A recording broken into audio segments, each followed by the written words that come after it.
What's up? What's up? It's time for Done Way Past Funny with your host, G.D. Fenderson. Join us as we take a look back at the early works of seasoned comedians before they were seasoned with this week's guest, Tony Walker. It's time to get down and get dope with Done Way Past Funny. Hi, I'm G.D. Fenderson, Certified Forensic Humourist and host of Done Way Past Funny. Thank you for joining us as we continue our interview with actor, comedian Tony Walker of Knockem Dead Comedy. Enjoy. It's funny, I have a... So obviously you remember the first time you took the stage as a comedian. Well, because you were just talking about that. Scratch that. That's kind of stupid. Your grandfather was an actor. Okay. So do you think that's... But you didn't know him. So it's not like you got your love of acting from him. Right. But your father was something of a musician, right? They used to have like jazz. So I'm just curious how you skipped a generation, but you didn't really know your father either, though. Yeah, that wasn't my father, who was a jazz musician. That was one of my guests. Oh, that was your brother's father. No, let's see. No. It could be. I really don't have an answer for you. Because my grandfather died when I was, I think, 3, so I didn't know him. But he was a local. He lived upstate New York. He did do some local theater up there. There are some musicians in my family, though, but I didn't know my father's side of the family hardly, so I really don't. I don't know. For me personally, I mean, I discovered acting because I sucked at sports, and I checked out. My brother was always into the arts, music and whatnot, and I wasn't at all. And I just went one day to school. I was in junior high. He was in high school. He was rehearsing for some show. I went to go. I had nothing to do that afternoon. I walked into the high school and it was after school. I just watched him rehearse with whatever the show was. And I discovered these, hot girls were a part of the show. And then the show itself, these, hot girls are screaming at the guys on the stage. And that was it. That's God's honest truth. That's the only reason I got into it. I sucked at sports. This might be a way to get the attention of girls. And I did. I got, I did okay with the girls in my senior, in high school. Once I got into theater, I did all right. So, so it had nothing to do with, a parent getting you into it or trying to please a parent. It was nothing like that. It was just to score. That's it. It's funny because when I was younger, when I was about 5 or 6, I had such an infatuation with ballerinas. I used to watch ballet on television. Oh, wow. Yeah, especially like the Russian ballet. I love ballerinas, the way they move, the way they just everything about them. And they seem like nice guys too. So yeah, But that was the closest thing to like lust that I was feeling at the time. And so much so that when I was about 7, I said to my mother, I want to take ballet lessons. Wow. Because I was shy, but I really liked girls. And I thought if I could dance ballet, I could actually touch one, and get to know them. But I didn't say that to my mother because I don't know if I knew that it sounded like a pervert or not. I don't know why. I just said I want to take ballet, and my mother goes, "No, men don't take ballet." But if you watch ballet, there are men in there. Sure. But what my mother was trying to say was straight men don't do ballet. Right. But she didn't say that. She didn't want to say that to me.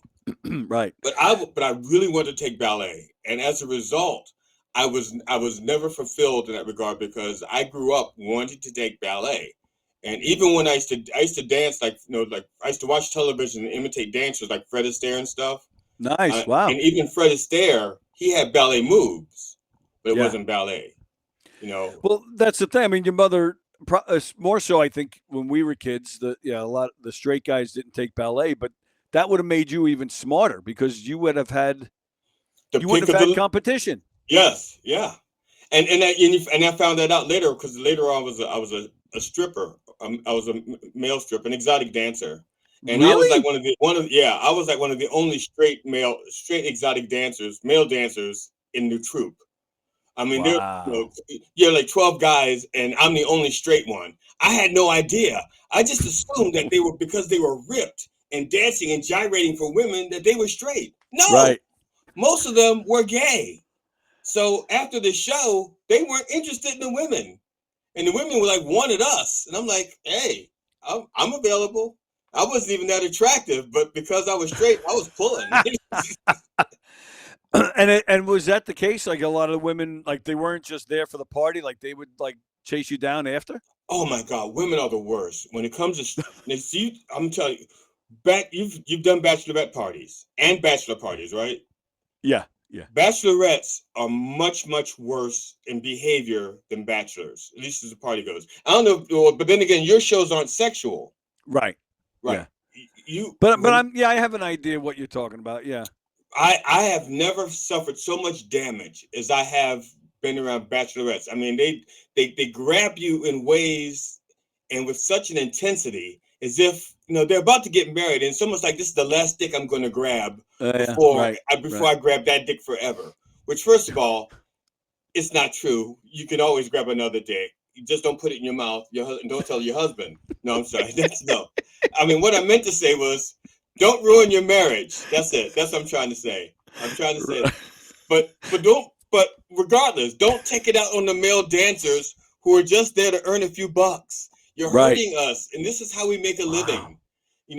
They hurt me, and it makes it want to be shy for the next party. You know what I'm saying? It doesn't want Sure. to show up. It doesn't like, no, I'm not going out there. It's like, come on, dance. We need the money. It's like, I'm not going out there. They're just going to grab me and hurt me again. It's like, come on, Holy do it for cow. me. It's just we need the money. Come on, come on. Then I promise we can go home and soak in ice. It's okay. No, but yeah, but the women are the worst. They yes. So they told you to soak in ice, but meanwhile, what they didn't tell you was ice was the nickname for one of the other gay That's dancers. right. Go soak in ice. Is like, all right, I don't think he's gonna like it. No, as much as I do. No. Vanilla Ice. That's how we met. A lot of people didn't realize that Vanilla Ice and I went way back. And that's what the song "Ice Ice Baby" was about. Actually, so I'm sorry. It was nice Ice Baby, but It was nice ass baby. yeah, but they had to clean it up for radio. Bastards. Where's the artistic integrity? I know there is none. There's none left in the world now. Um, if you don't mind talking about, I know you have I don't like to let people go before they get an opportunity to talk about their pet causes, and I know you're big on the PAL, and that's not the Palestinian Army. Oh, okay. I don't want you to get people getting it mixed up with the PLO or something like that. This is PAL. Okay, and if you don't Yeah. mind talking about PAL and letting people know what that's about. Well, PAL is the Police Athletic League. Um, it's actually, I mean, we have great programs. I'm very involved in it, but it's for me, it wasn't necessarily a PAL thing. I'm the president of the PAL Special Needs Unit. So it's all about. I got into that because of my involvement in the special needs world. I have a daughter who's on the autistic spectrum.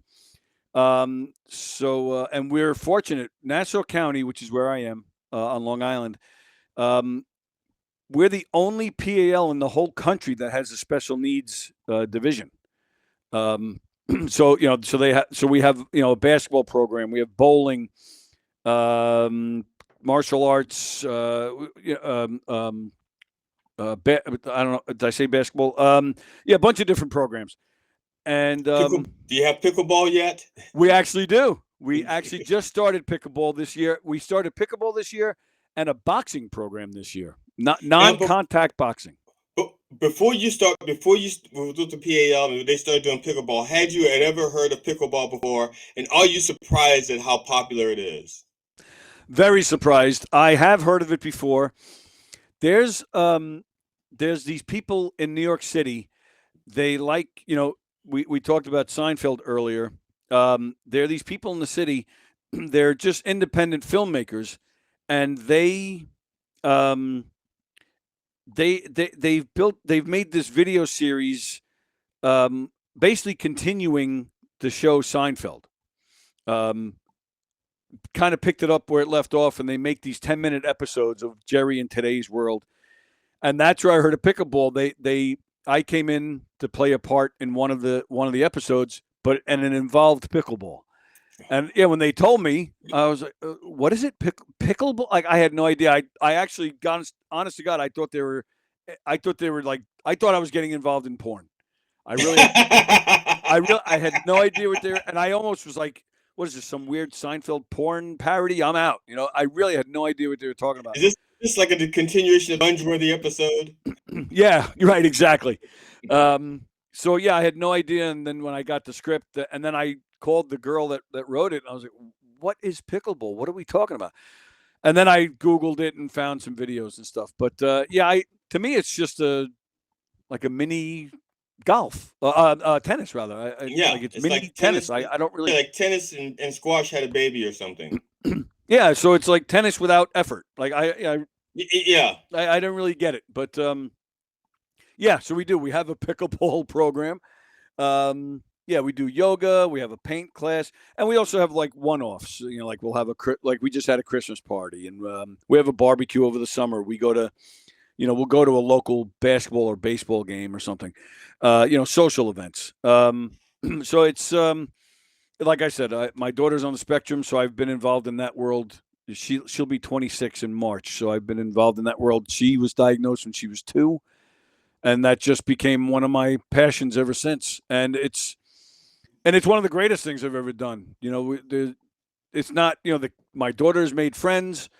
Um, I've become friends with certain parents, and we've done some really we've had some really cool events and done some really fun things, and then you think about what it means to these kids too.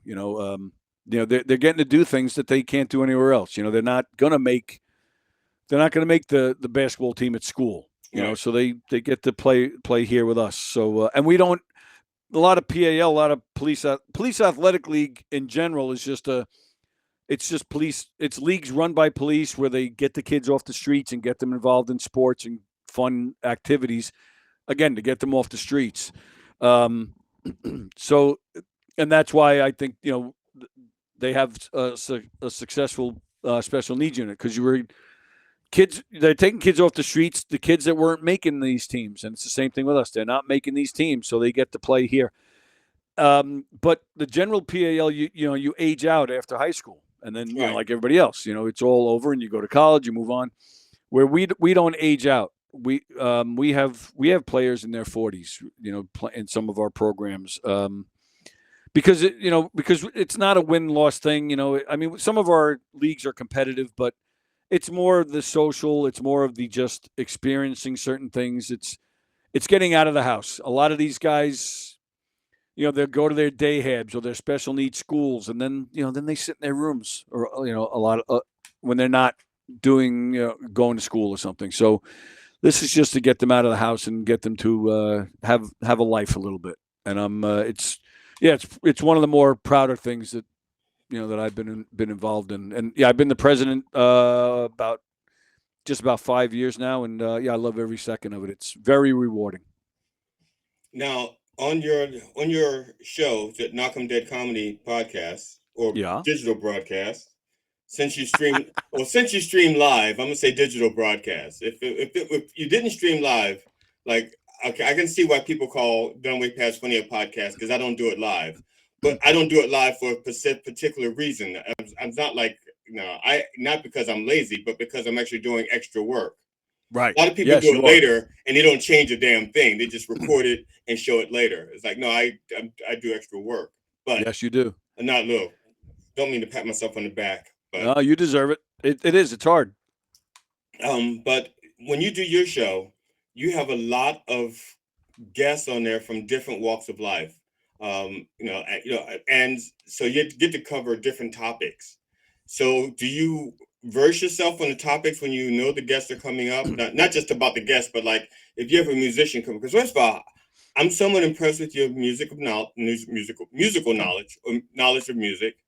Um, uh, I'm not going. I'm going to question your taste. No, I'm just teasing. But your knowledge is impeccable. Your taste, no, I'm just teasing. But no, but so if you have like a blues musician come on, do you actually just listen to their music so you can be familiar with it, or do you like going up on blues people, or do you, you understand what I'm saying? Or if you had like a Yeah. classical guitar player coming on, you know, If excuse me, if if I have well, that's one of the reasons I love being in here so much, because I'm not working for iHeart or one of those where you have to play what they want you to play, say what they right? want you to say. We're not sponsored by anybody in here, so we have total freedom. I just like this show, just like Coffee with the Dog. You can pick your guests. You say whatever you want. You say the N word. I don't.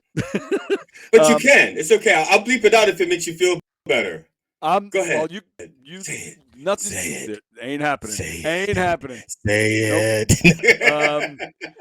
so that's the freedom and that's the joy of it. I can have anybody I want. Um, so most of the time, almost all the time, I'm bringing in somebody that I'm somewhat familiar with. So I know something about them already, and then yeah, when they're coming on, as that is coming closer, I of course will immerse myself in their stuff. Um, or like on every Thursday on the show is Music Thursdays. My brother is a musician, so he'll bring in a musician with him every Thursday, and a lot of times I don't know them, so the days leading up to the show, I'll do my research, and if they have stuff on YouTube, I'll go watch it. If they have originals, I'll go listen to it. Or if I just, or I'll go a lot on their Facebook. I'll look just what they're posting. Are they posting funny jokes? Are they posting Beatles videos? Whatever it is. But you see it, you're like, oh, okay, a Beatle fan.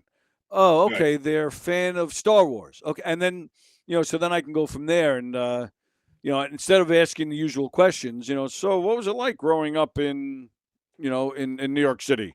You can say, oh, what'd you think of the last Star Wars movie? Whatever it is. Right. So, yeah, but almost all the time, they're just people that I already know of or know something that they've done. So I can, work off that and make myself look like I know what I'm talking about. Okay. Yes explains it. That's almost like a shortcut thing. If you pick people that you kind of like familiar with. But Yeah. what's your favorite topic to discuss? Because I know you. I mean, it's you light up and you do seem to get more animated when you talk about music, but you also get animated when you talk about acting. Um, Yeah, and well, yeah, I think that nailed it right there. Yeah. Um, I mean, I do. I guess I do light up when talking about those two things because I do know a lot about those things, but I'm really just if they're engaging and interesting and fun, I don't care what you got. You can come in here and talk about I don't know, space or biology. Those are things I know, or math. Things I know nothing about. wait a minute, But did you if say you're, math or meth? yes, Oh, second. No, because I can see where you don't know anything about math, but meth I thought you knew a lot about. yeah, well, like I said, I fake my way through this. I don't know a lot about anything, so I just fake my way through it. But as long as the guest is fun and they're into it, I'd rather have a guest that talks way too much than a guest that barely says anything. So Yeah. and I'm interested. I'm interested. I do think doing this show. It's been almost 7 years since I started the show. I do think that's made me more of a curious person. Like I find myself asking a lot of questions to people, which I Yeah. didn't give a shit before. Now, have you had any psychics or anything like that on your show? I have actually. Yeah, it's been a while, but yes. Do you test them? Did you test them? Say, okay, if you're a psychic, can you tell that I'm bored? No, I'm just teasing. No, no. um, well, before the show, back in the late '90s, a friend of my mother's went to go see a psychic, and the psychic said it was pointing at my mother's friend and said, "There's somebody here for you. It's a tall man with red hair." And this woman, she couldn't place it, and she's like, "Well, this man is trying to tell you that his son is going to have his own Saturday Night Live type of show." And this woman couldn't, like, the psychic moved on to other people in the room. The woman, it didn't even hit the woman till about a week later. That my father was tall and had red hair, but he's been dead since 1980. So this woman, so he wasn't on her mind. But yeah, then she called my mother up and told her, and we kind of laughed it off. But I mean, I don't have a Saturday Night Live type of show, but and it's not always Saturdays. But I am doing murder mysteries on a lot of Saturday nights, and I'm in here doing not Saturday Night Live, but doing a comedy show that that I think is going kind of well. So that was that's the closest thing to. That's probably the closest a psychic has ever come to me. The Long Island medium, Teresa Caputo, the one that she's on TV. Oh, okay. I thought she was like the only woman in Long Island who could wear a medium, and the rest of them were like extra large. Yeah, that might be true actually, but she actually grew up with my brother. She was very good friends with my brother growing up, and she has said some things to my brother that he felt was pretty spot on. Of course I can't think of any examples off the top of my head, but I also have close friends that know her that said that she has said stuff to them that she couldn't have possibly known. So I guess there's some validity to that stuff. I don't really pay a lot of attention to it, but yeah, but that was the closest that anybody's ever come to me, was saying that they saw something that resembled my father. Now, let's see here. I think I've covered a list, but I have a list of things that I ask people, and I know what I didn't ask you, and I'm going to ask you, and if you don't want to answer it, just tell me to fuck off, and I'll delete it. I won't delete the question. I won't, because I want everybody to know that you didn't want to answer it, but I won't delete the fuck off either. I'll just okay. But you've performed in quite a few places. What is the best smelling place and the worst smelling places that you've ever performed in? All right. I'm not going to tell you to fuck off. but I can't answer that question. Okay. I have and maybe I should get surgery. I don't know. Oh, that's right. You don't have a sense of smell. I do not have a sense of smell. I have to, if I hold something right here, I'll get a slight whiff. That's how bad it is. That's why I had scratched that question off of my list, and I forgot why. That's why I didn't ask it, and I forgot why I scratched it off the list. Yep. Now I remember. Okay. Yeah. So it's not a fuck off answer. It's just I can't answer it, and I know that's kind of a sucky answer. So my apologies. No, that's my fault. That's my fault, because I scratched it off.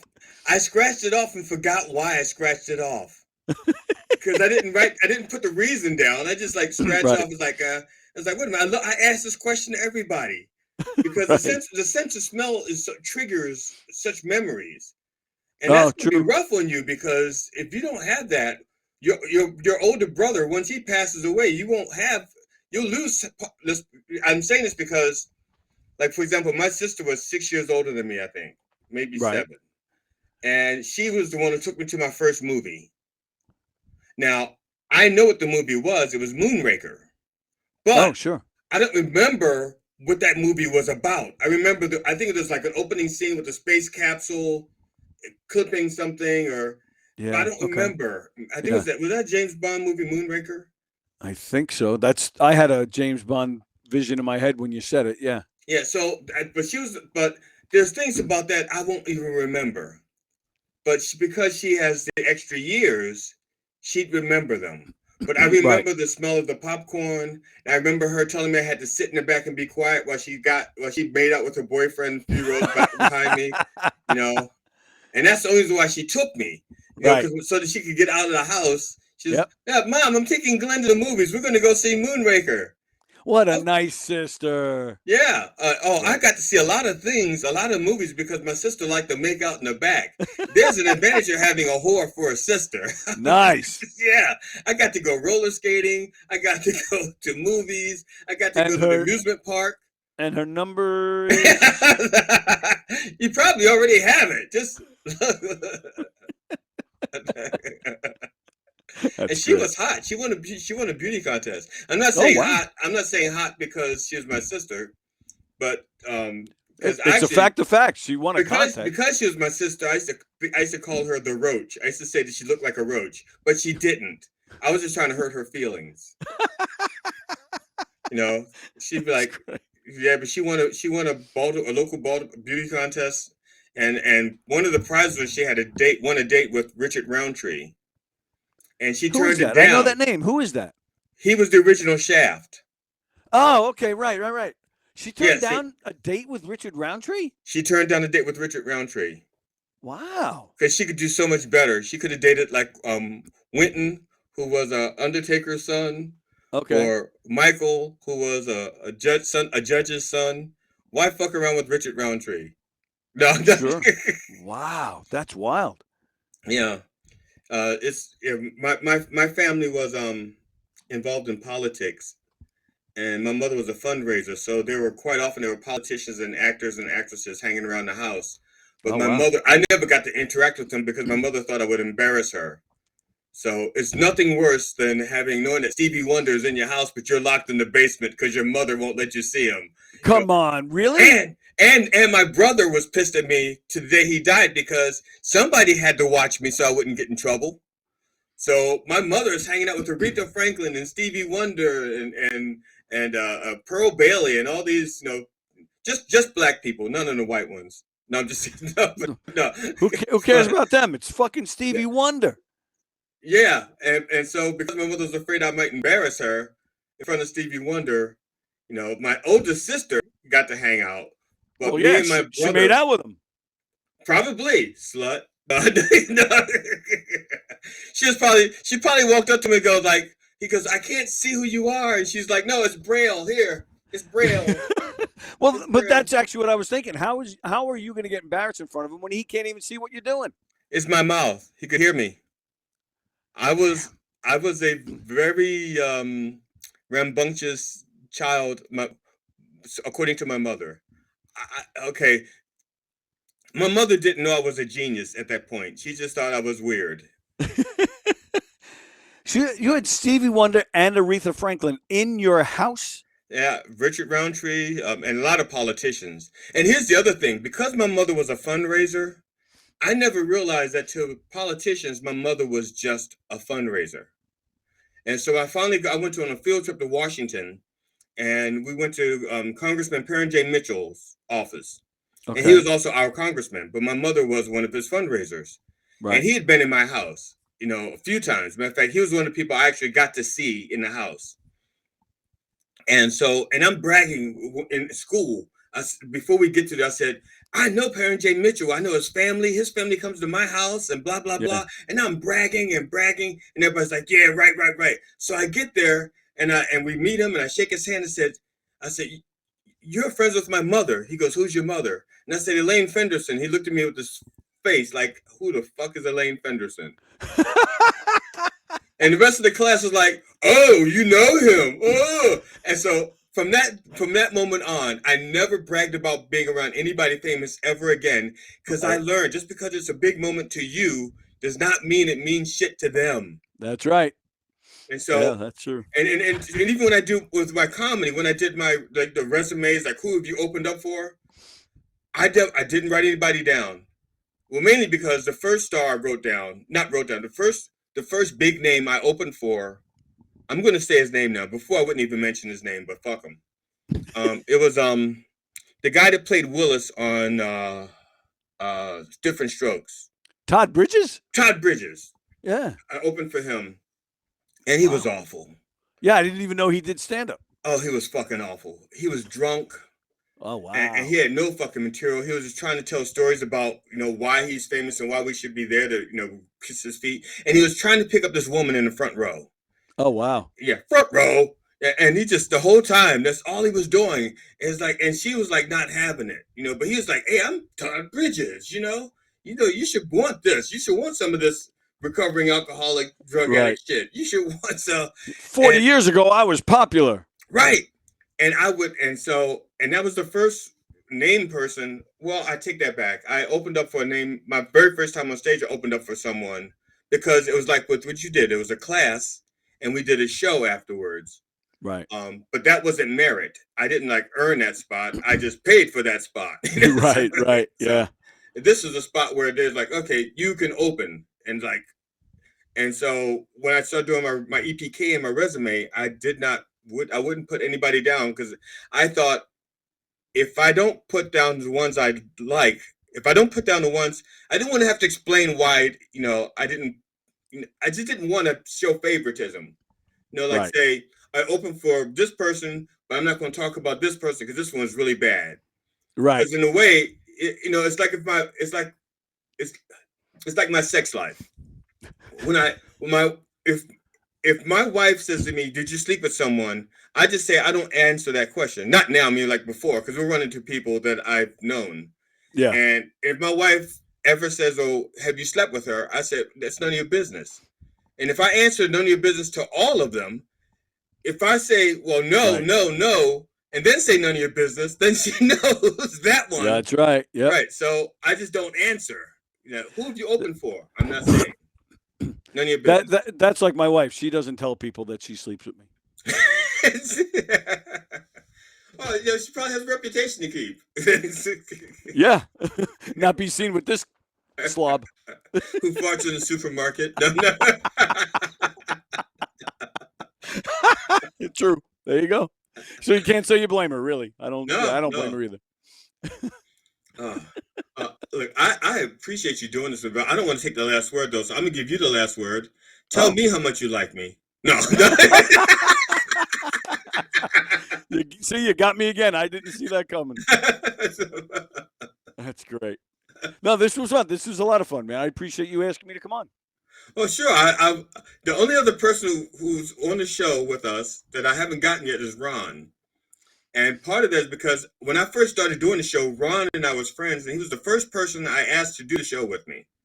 Oh wow! He goes, I don't know, I don't feel comfortable, doing that. I said, but you get to talk about work on your brand. I've only been doing the show for like maybe 3 years, so okay, yeah. So I've been doing comedy for 10 years. Yeah. So Ron had been doing comedy for like I'm trying to think here. He's been doing about 9 years. He's been probably doing about 6 years at the time. So he has okay. some, yeah, and he produces shows. He produces a lot of shows. Wow. And so he was like, I don't know, I don't want to do it. And then he starts his own podcast. And then I'm always doing my own podcast. I don't want to. So I said, well, I'm going to get the guys who are on the show on the podcast. Do you want to do it? And he goes, yeah, I'll do it. And I haven't had time to get him on yet. He finally says yes, and I'm too fucking busy. Good, make him wait. Very nice. Cool. So what else? What do you? Anything you want to? I know. By the time I do this, the show you're doing tonight, it'd be too late for me to promote. Yeah, long gone. Yeah. Yeah. No, I mean it's cool. Just getting the name of the group out is good enough, and I appreciate the opportunity to do that.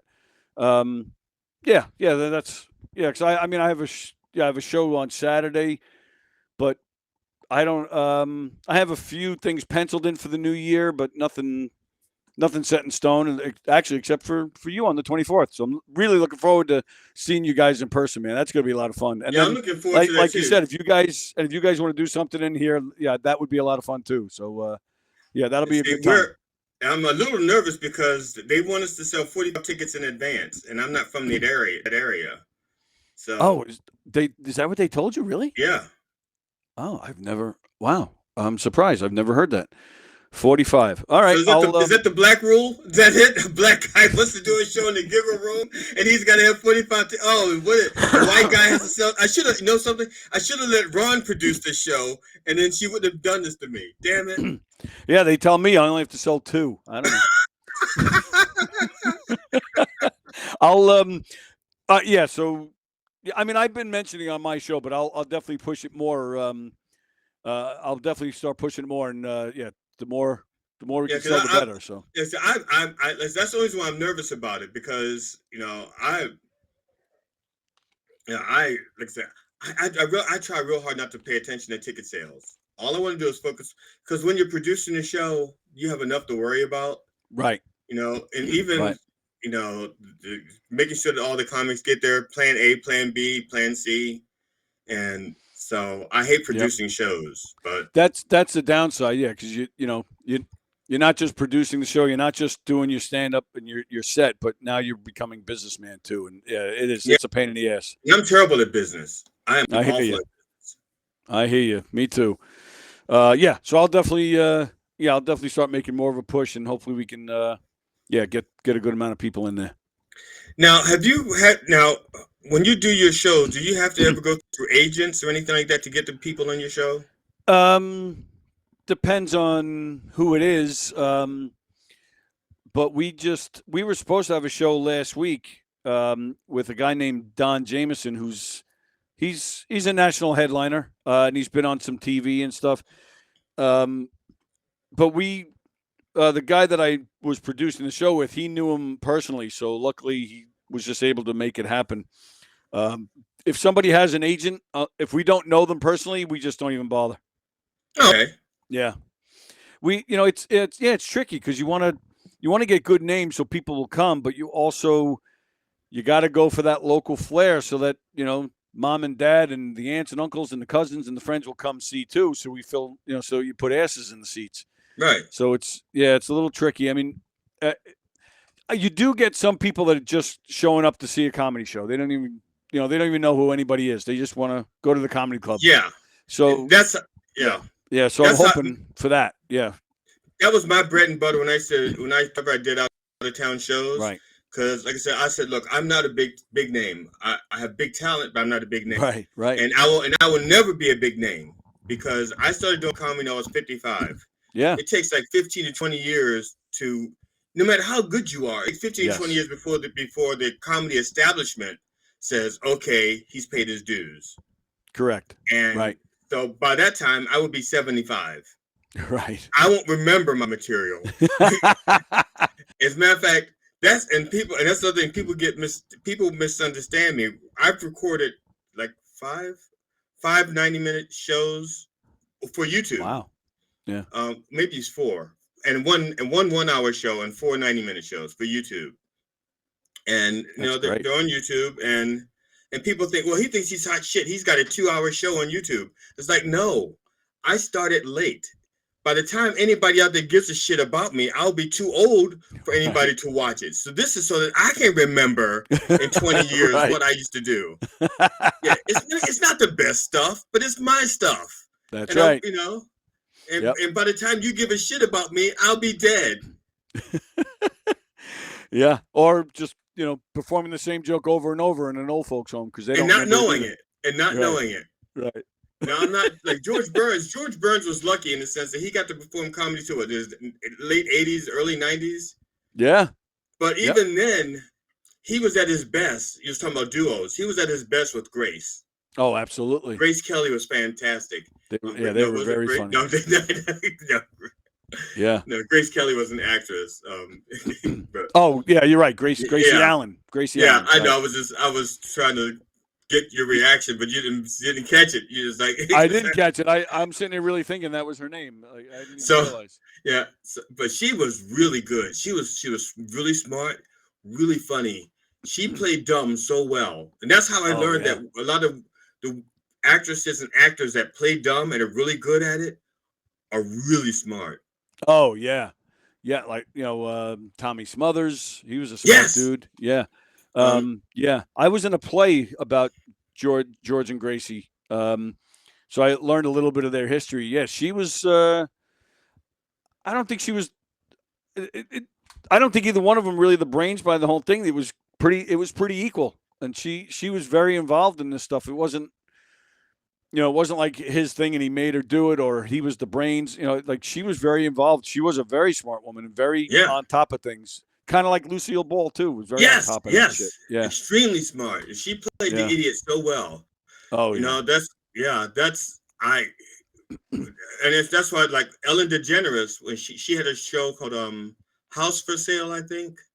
She was it was a sitcom, and she played the ditzy receptionist.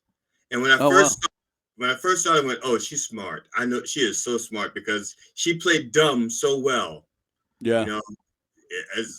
I mean, that's just my little thing there. People who play dumb real well are probably really smart. Right. Yeah, I agree. Definitely agree. All right, dude. Cool. Well, I think we've run this into the ground, but that's okay. It's our ground. Because especially since I said goodbye a couple of minutes ago, it's like, yeah. It's like what's that called? An Irish goodbye? The Irish goodbye when they just disappear. Yep. Oh, yeah. So it's not the Irish. So I didn't do that. I didn't disappear. I kept running my mouth. So I'm doing the black goodbye. well, you did it. You did it earlier. You said it was internet trouble, but No, that's right. you just needed a nap, I think. Yeah, which I don't blame you. Or you needed a napo. Who needs a, he doesn't even show up for his own shows. No, let me stop. Well, yeah, let me. I got to get ready for the show tonight. But yeah, thank you, man. This was a lot of fun. I appreciate it. Thank you. Take care. All right, man. I'll talk to you soon. All right. Bye-bye. See ya.